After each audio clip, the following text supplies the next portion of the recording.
തിരുവനന്തപുരം നെടുമങ്ങാട് ജ്വല്ലറിയിൽ മോഷണം. 25 പവൻ സ്വർണവും വെള്ളിയുമാണ് മോഷണം പോയത്. സത്രം ജംഗ്ഷനിലെ അമൃത ജ്വല്ലറിയിലാണ് മോഷണം നടന്നത്. കടയുടെ ഷട്ടറിന്റെ പൂട്ട് പൊളിച്ചായിരുന്നു മോഷണം. CCTV ദൃശ്യങ്ങൾ കേന്ദ്രീകരിച്ച് പോലീസ് അന്വേഷണം തുടങ്ങിയിട്ടുണ്ട്. ഹരികൃഷ്ണൻ ചേരുന്നു. ഹരികൃഷ്ണൻ, എപ്പോഴായിരുന്നു സംഭവം? മോഷണം എപ്പോഴാണ് ശ്രദ്ധയിൽപ്പെട്ടത്?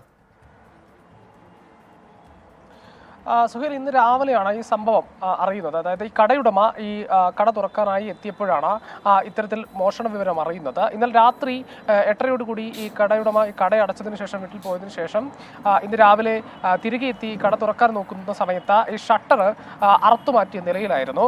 ഈ ഷട്ടർ പാതി ഉയർത്തി വെക്കുകയും ചെയ്തിട്ടുണ്ട്.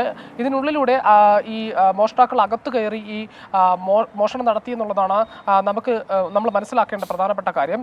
ഈ സ്വർണവും വെള്ളിയും മറ്റും ഈ ലോക്കറിലാണ് സൂക്ഷിച്ചിരുന്നത്. ഈ ലോക്കറിന്റെ താക്കോൽ ഈ ലോക്കറിന് സമീപം തന്നെ ഉണ്ടായിരുന്നു എന്നുള്ളതാണ്. അത് ഈ മോഷ്ടാക്കൾക്ക് എളുപ്പമാവുകയും ചെയ്തു. ആ താക്കോൽ എടുത്ത് ഈ ലോക്കർ തുറന്നാണ് ഇത്തരത്തിൽ 25 പവനോളം സ്വർണ്ണാഭരണങ്ങൾ മോഷ്ടിച്ചെടുത്തത്. കൂടാതെ ഈ കടയിലുണ്ടായിരുന്ന മറ്റു വെള്ളിയും മോഷ്ടിച്ചു എന്നുള്ളതാണ്. ഏതായാലും ഈ പണവും ഈ സംഭവവുമായി ബന്ധപ്പെട്ട് പണവും ഈ കടയിൽ സൂക്ഷിച്ചിരുന്നു. പക്ഷെ അത് എടുത്തിരുന്നില്ല എന്നുള്ളതാണ് ഏറ്റവും ശ്രദ്ധേയമായ കാര്യം.